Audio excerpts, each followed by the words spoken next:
me ha pedido que colabore en su curso sobre el tema de los productos derivados. Antes de nada me voy a presentar, soy Javier López, he trabajado durante bastante tiempo en entidades financieras, tanto en la banca minorista, la banca tradicional de toda la vida, como en sociedades de valores, que bueno, son instituciones que, como ya sabéis, pues trabajan más la inversión en activos de riesgo, como son pues, las acciones y este caso que nos ocupa, que son los productos derivados, ¿no?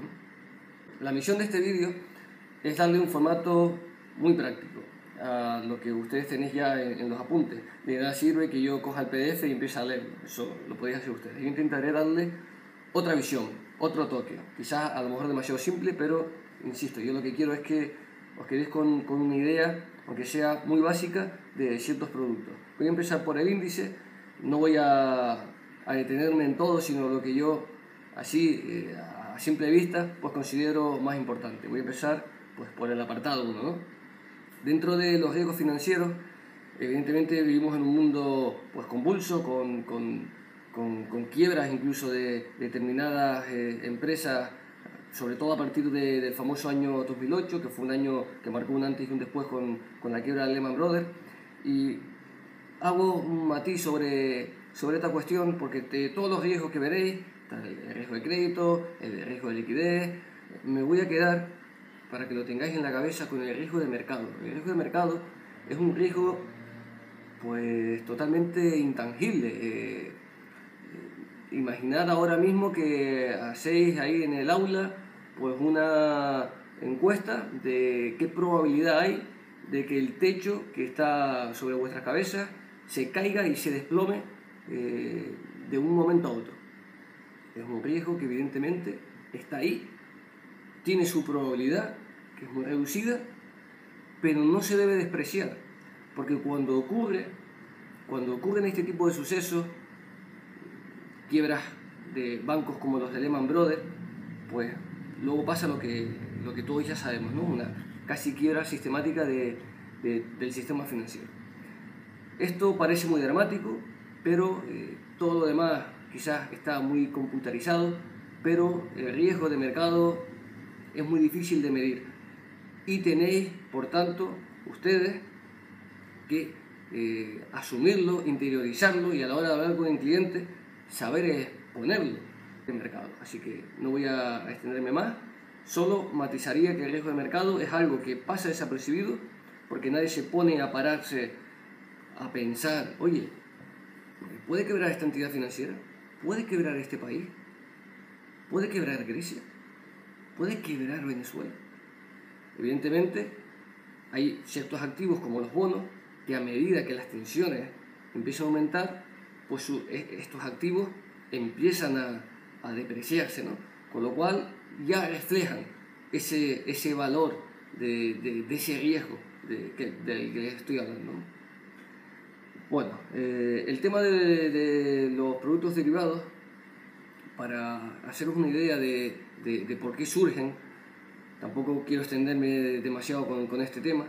Los productos derivados pues nacen en un contexto en el que la informática no era como la de ahora. Imaginad a un agricultor que se dedica a la siembra de papas ahí en el norte. De antemano sabe el valor de mercado de esa cosecha, pero hay sucesos meteorológicos que pueden afectar, y de hecho lo hacen, pues a la cosecha futura del agricultor. Entonces, para evitar que una plaga, un fenómeno meteorológico adverso, cualquier cosa que se les ocurra, impida al agricultor venderlo al precio como mínimo para que no pierda, pues se crea el mercado de futuros. El mercado de futuros no es más que contratar desde hoy un precio hacia el futuro, es extrapolar el precio hacia el futuro. Evidentemente su palabra lo indica, producto derivado. ¿Por qué? Porque deriva del precio del propio producto que estamos comentando, que es el activo subyacente. Estoy hablándole pues, de una serie de palabras que se utilizan mucho en las reglas financieras cuando hablamos de productos derivados: el strike, el valor temporal, el vencimiento, el apalancamiento, todo esto quizás lo voy mezclando. Si no sabéis cuál es la palabra concreta, pues luego en la conferencia que haremos por Skype, pues ya vamos concretándolo. Pero bueno, disculpadme si utilizo alguna palabra que no procede, ¿no? Pero es que es necesaria para poder explicar la dinámica del propio producto. El activo subyacente no es más que, en este caso, la papa, ¿de acuerdo? Entonces, el agricultor en la antigüedad pues no tenía este mecanismo. A día de hoy, la idea de este tipo de productos, aunque era inicialmente la cobertura, se utiliza básicamente para especulación y para la inversión en bolsa. Aunque ustedes, como asesores en banca privada, sí podéis utilizar este tipo de productos para lo que inicialmente fueron utilizados, que es para la cobertura. Imagina un cliente que tiene 300.000 euros en acciones de Telefónica, Santander, BBV, Repsol. Podéis cubrirlos vendiendo un futuro, tan sencillo como eso. Pero bueno, ¿cómo que estoy vendiendo un producto que no tengo para cubrirme de unas acciones que sí tengo? Bien, la facilidad que nos da el producto derivado es que nosotros podemos ser tantos compradores o vendedores finales de un producto en el futuro, prefijando un precio desde ya. Para toda esta cuestión, quizás se me ocurre pues hablarles de una transacción que podría ser la compra-venta de una casa. Quizás eso mentalmente lo podéis asimilar mejor.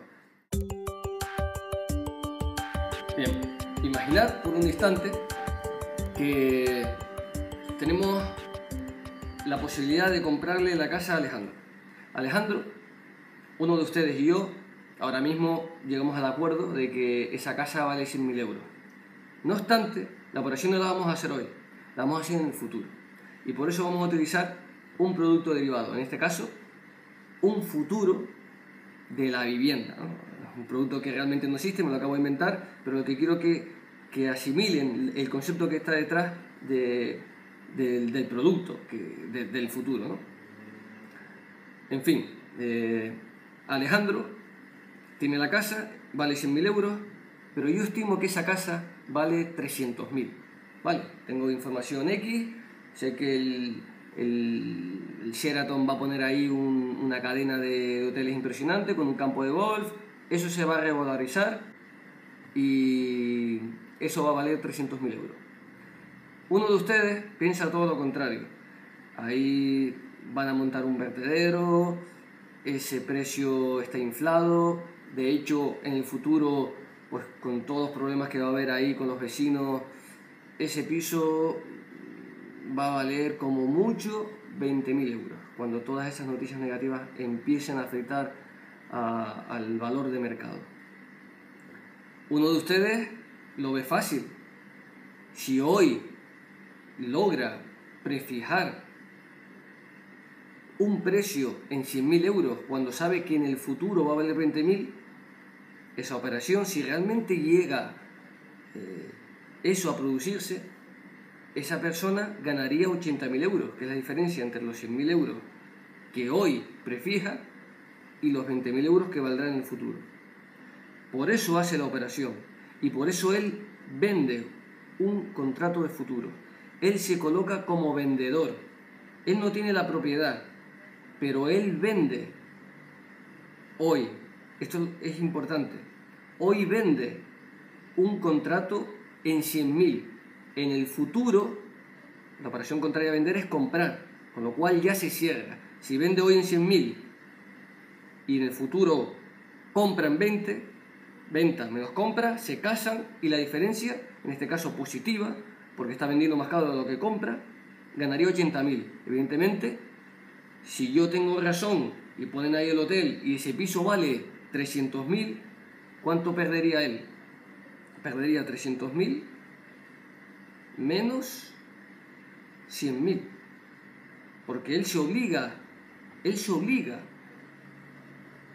a vender en 100.000. Hay que tener en cuenta algo bastante importante. Cuando nosotros nos colocamos como vendedores en un producto financiero, en un producto derivado en un futuro, en este caso en el futuro del precio de la vivienda, lo único que estamos haciendo es adquirir la obligación formal y legal de que en el futuro nosotros tenemos que vender. Es decir, uno de ustedes ha dicho que va a vender en 100.000 euros, pase lo que pase, ese piso. No lo tiene. Eso vamos a entrar, si quieren, un poco más tarde en la conferencia. Pero quédense con la idea de que lo único que está haciendo es obligarse a vender. Yo, sin embargo, que creo que el piso va a subir, lo único que estoy haciendo es, al colocarme como comprador de ese producto derivado, obligarme a comprar. Con lo cual, si de hecho el piso sube, yo, al obligarme a comprar al precio de hoy, que son los 100.000 euros, yo encantado, me obligo a comprar a 100.000 euros, esa es la idea, porque sé que después en el futuro va a valer 300.000 y de ahí ganaré la diferencia. Quizás he empezado con el ejemplo más complicado, que es el de colocarse como vendedor. El de comprador quizás es más fácil de entender, pero lo he hecho adrede para que presten más atención al primero, ¿no? El ejemplo del comprador es muy sencillo, es el de toda la vida. Yo compro un piso y si sube, pues yo gano. Yo me obligo a comprar hoy en 100.000. Si mañana el piso vale 300.000, creo que esto es bastante sencillo de entender. Ahora viajamos al futuro. ¿El piso cuánto vale, Alejandro? Hay un campo de golf, este piso vale 300.000 euros. Oye, pero ¿te acuerdas que hace un año hicimos un contrato de futuros y yo tengo la capacidad de poder comprarlo? Yo estoy obligado a comprarlo en 100.000, ¿es verdad? Bien, 100.000 euros que le doy y automáticamente lo vendo en 300.000. Esto realmente, el mecanismo que está detrás no es tan rudimentario, lo he intentado hacer pues de forma casera o de forma visible, cómo sería la operación que está realmente detrás, ¿no? Hay un comprador, hay un vendedor y hay un activo subyacente, en este caso la casa. Si quitáis la casa y ponéis el IBEX 35, es exactamente lo mismo. Hay un señor que cree que el IBEX va a subir en el futuro, compra. Hay un señor que cree que va a vender, que va a bajar el precio del IBEX 35, vende. Y ahora quizás lo más complicado de entender, pero ¿cómo voy a vender algo que no tengo? Bien, no es que vendáis algo que no tienes, es que simplemente os obligáis a vender en el futuro, que no es lo mismo. Realmente lo que estáis haciendo es de forma tácita un contrato automáticamente con una dotación en cuenta. Si compráis una acción, estáis adquiriendo una propiedad mobiliaria. Si vendéis un futuro, estáis obligándoos a vender en el futuro ese activo subyacente. Bien, no sé si ha quedado suficientemente claro, quizás luego en la conferencia lo podemos matizar. Veo aquí que hay futuros sobre el Euribor, futuros sobre el bono nacional, futuros sobre tipo de interés, futuros sobre índices, futuros sobre acciones. Quitad el apellido, que es lo que yo he hecho con la vivienda, ese es el apellido, y luego poner el que queráis. Lo que está detrás es exactamente lo mismo. En los tipos de interés hay alguien que cree que va a subir, compra. Alguien que cree que va a bajar, vende. Yo destacaría aquí, por un tema de rabiosa actualidad, un tema personal que sí quiero compartirlo con ustedes, los futuros sobre el bono nacional a 10 años. Me llama mucho la atención porque esto es algo que vais a ver con toda seguridad de aquí al verano. Es un tema, todos sabéis cómo está la prima de riesgo, en mínimos históricos. Es bastante, quizás me salgo un poco del tema, pero creo que es importante. Hay que tener en cuenta que en el 2011 España llegó a tener una prima de riesgo de casi 800 puntos básicos, para de golpe y porrazo en el 2015, a principios de 2015, llegar incluso a 100. Es decir, pasamos de un nivel de sumo estrés financiero a un nivel totalmente irracional. No tiene mucho sentido que los tipos de interés estén tan bajos. Pero eso son otras cuestiones que otro día quizás, si queréis, comentamos los porqués y las causas y efectos que están detrás de todo este tipo de movimientos de los bonos. Lo que quiero que tengáis en cuenta es que los bonos, pues, Antes comenté el tema de qué pasa si quiebra un país. Con el tema de los bonos no son más que las deudas que los países emiten. Cuanto un país es menos solvente, se exige más por su deuda. Esto lo podéis entender. Si hubiera un cliente que está en el paro, no tiene ingresos recurrentes, pues su credit scoring le va a salir negativo. No creo que le concedan un crédito, porque su solvencia es pequeña. Y en todo caso, si se le daría un préstamo personal. ¿Y qué pasa con los préstamos personales? Que tienen un tipo de interés mucho mayor que el de una hipoteca. ¿Y por qué? Evidentemente porque la hipoteca tiene una casa como garantía que la avala. Un préstamo personal no tiene nada detrás. Al tener detrás menos fundamento, por decirlo de alguna forma, pues se le exige luego un cobro mayor de intereses. Esto lo extrapolamos ahora al riesgo de los países. Cuando un país tiene más riesgo que otro, se le exige más a la hora de pedir dinero. Es así de sencillo. Todo es lo mismo, en pequeñito que en grande, en los mercados financieros. Destacaría también el futuro sobre el Euribor, por el tema de los swap, que no sé si está en el temario, pero os sonará pues bastante, ¿no? Ciertos problemas que ha tenido la banca con los swaps de divisa, con los swaps de tipo de interés, con las famosas cláusulas suelo. Todos estos productos que acabo de mencionar, detrás de estos tipos de productos, que son productos que ya están al desuso debido a los problemas que han acarreado a sus clientes, no son más que operaciones de futuros que están detrás. Y en una operación de futuro hay alguien que gana y hay alguien que pierde. Y en este caso, pues imaginad, ya probablemente sabréis lo que es la famosa cláusula suelo. El banco prefija con el cliente un nivel a partir del cual, por mucho que bajen los tipos de interés, el cliente no se beneficia. ¿Qué es esto? Sino un futuro. Es un futuro. Hay alguien que dice que a partir de cierto punto, con lo cual ya no prefijo hoy, el banco ganará o perderá. Casualmente, lo dejo ahí, el banco ganó porque el Euribor cayó más de la mayoría de precios a los que le prefijaron el Euribor a sus clientes, ¿no? Con el tema de las divisas pues pasó algo bastante similar. No me extiendo más, luego en la conferencia si quieres pues hablamos más sobre esto, ¿no? Futuros sobre índices y sobre acciones, pues creo que son bastante más sencillos de entender, dado que todos conocéis el IBEX 35 y las acciones, ¿no? Hay un tema que es cobertura con futuros sobre renta variable. Destacaría aquí, desde un punto de vista práctico, si tenéis un cliente con acciones y veis que va a haber volatilidad en los mercados, que se pueden poner bastante convulsos con el tema de Grecia o cualquier cosa que creáis oportuna, podéis vender un futuro de tal forma que si la cartera pierde valor, ganáis con la caída del IBEX 35. Recordad que si vendéis, os estáis obligando a vender a un precio marcado desde hoy, aquí arriba. Si la bolsa cae, lo vais a comprar aquí abajo. Esta diferencia es para vosotros y compensará la pérdida que tendrá la cartera de renta variable del cliente. Destacaría aquí algo que no sé si está dentro del temario, pero me parece importante. Si no está, pues lo comento. Es la beta de la cartera.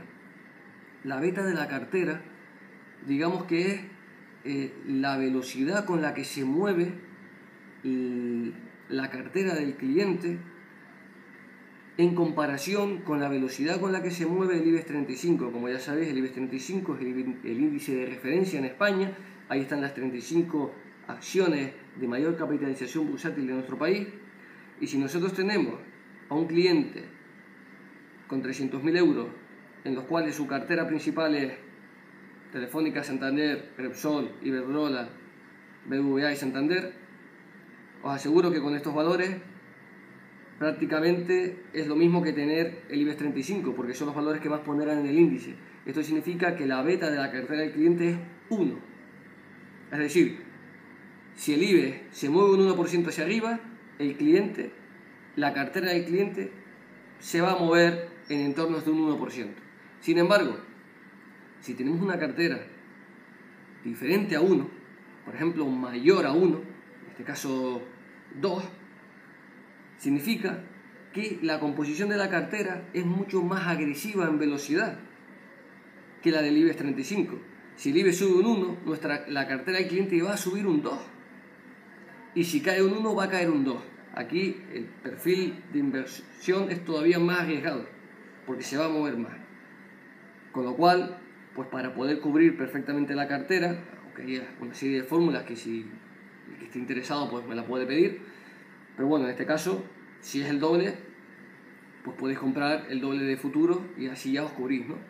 Evidentemente, para hacerlo no vais a encontrar una cartera con beta 2, sino probablemente con beta 1,45, y para hacerlo exactamente, pues hay otros productos, otros mecanismos que, insisto, se pueden hacer, aunque tampoco hay que ser tan purista, ¿no? Yo intento trasladar la teoría lo más fielmente posible a la práctica, pero luego en la práctica ya sabéis que hay que ser bastante más dinámico, ¿no? Observo también que tenéis dentro de operaciones financieras las opciones de compra call y put. Bueno, volviendo al ejemplo del piso, yo creo que este es el ejemplo más fácil de explicar, sobre todo el call con un piso, porque ¿quién no tiene un familiar que ha comprado un piso, o ustedes mismos habrán comprado un piso? Y está la famosa señal, ¿no? Cuando ustedes vayan a comprar un piso, pues habléis con el vendedor y le entregáis como señal pues 3.000 euros, por ejemplo. Esos 3.000 euros no son más que una opción de compra. Una opción de compra que si a futuro no se ejerce, la perdéis. En la mayoría de casos, si compráis un piso y tenéis una señal, vais a ejercer la opción. Pero poneos ahora en la piel de un gestor que no lo hace con un piso, sino con acciones. Yo creo que estas acciones van a subir, yo pago una prima mucho menor que lo que sería comprar la totalidad de esas acciones. Si suben, vendo la totalidad de esas acciones ganando una cantidad importante, y si no tengo razón y las acciones caen, bueno, pierdo la prima. Vamos a hacer el ejemplo con el piso de Alejandro. Alejandro, yo era el que pensaba que iban a poner un campo de golf, con lo cual un día de estos llego, ahí me presento con vosotros, le doy 3.000 euros a Alejandro y le digo: Alejandro, esto es en señal de una compra futura que haré de este piso a un precio de 100.000. No hay que olvidar nunca el precio del futuro. Hoy prefijo lo que se denomina el precio de ejercicio o strike, que serían los 100.000 euros. Esta prima que yo aporto, esta garantía, son los 3.000 euros. A medida que el piso vaya revalorizando, esta prima iría subiendo. Pero bueno, para no mezclarlo con lo que es el ejemplo real en la vida de las acciones, y nos quedamos con este ejemplo más casero para entenderlo, imaginamos ya que estamos en el futuro, han montado el hotel, yo solo le he dado 100.000 euros a Alejandro, perdón, 3.000 euros a Alejandro como opción de compra a futuro de ese piso de 100.000. El piso en el futuro vale 300.000. Es decir, yo tengo con una inversión de 3.000 la capacidad de poder vender en 300.000 algo que compro en 100.000. Es decir, he ganado 200.000 euros, porque automáticamente habrá un vendedor que esté dispuesto a comprarme el piso por 300.000. Esto pues tiene mucha miga. Con 3.000 euros de inversión he ganado 200.000. Les he puesto pues el ejemplo más bonito que se me ocurre. El ejemplo negativo sería perder la totalidad de la inversión. Cuidado con este dato. Si la operación sale mal, yo lo pierdo todo. Bueno, pero solo he perdido 3.000. Solo 3.000 es la totalidad de la inversión. Cuidado con esto. El ejemplo de la put sería ciertamente el mismo, pero pensando que va a caer. Uno de ustedes podría hacer dos operaciones si cree que el precio de la vivienda iba a caer. O bien vender una call, o bien comprar una put. El precio de la put se incrementará a medida que el precio del activo subyacente, en este caso el precio de la vivienda, cae. Dentro del de la opción hay dos valores, el valor intrínseco y el valor temporal. Hay que tener en cuenta que el tema de las opciones tiene este problema. Siempre intento darles la visión más práctica posible, ¿no? Estoy viendo también el tema de los warrants, que no es más que una opción, y aquí, por experiencia propia y de clientes, he visto con muchas operaciones que podrían ser a vencimiento rentables, han sido no rentables por el famoso valor temporal. Tienes que tener en cuenta que el valor de una opción, la prima, esos 3.000 euros que le doy a Alejandro, ahí en esos 3.000 euros está, primero, el valor intrínseco, valor que de por sí ya tiene la opción por el mero hecho de que hay una diferencia de precio entre el valor de hoy y el valor que podría venderlo hoy. En este caso, si hoy podríamos vender por 100.000 y el piso vale 100.000, pues el valor intrínseco sería 0, ¿vale? En este caso, los 3.000 serían porque todo el valor temporal es 3.000. Le estamos dando valor a ese año que hay de probabilidad de que el suceso que yo tengo en mente sea posible. Tienes que tener en cuenta que el tiempo es oro, el tiempo vale dinero. El mero hecho de que un suceso sea probable da posible certeza a que ese suceso se lleve a cabo, y eso tiene valor. Por eso la opción tiene valor temporal. Si dentro de 11 meses, vale, casi finalizando el año,